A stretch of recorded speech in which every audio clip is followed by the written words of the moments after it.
is a video of my 2003 R6 and it's all of its lights.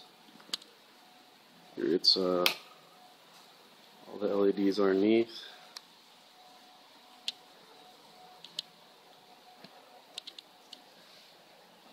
There you go, some under there. Some under the gas tank. Here's my halo lights.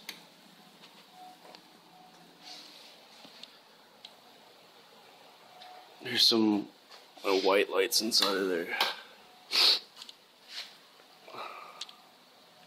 They're just white, they're not blue. See.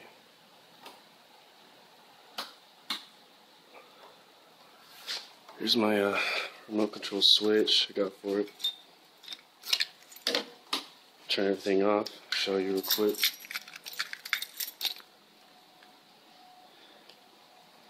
Let's see. A, put them in the tail. And then turn it off.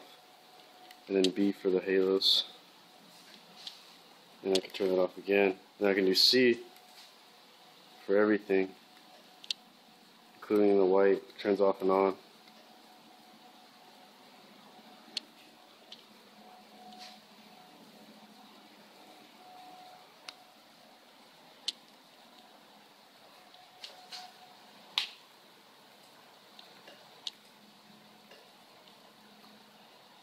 That's it.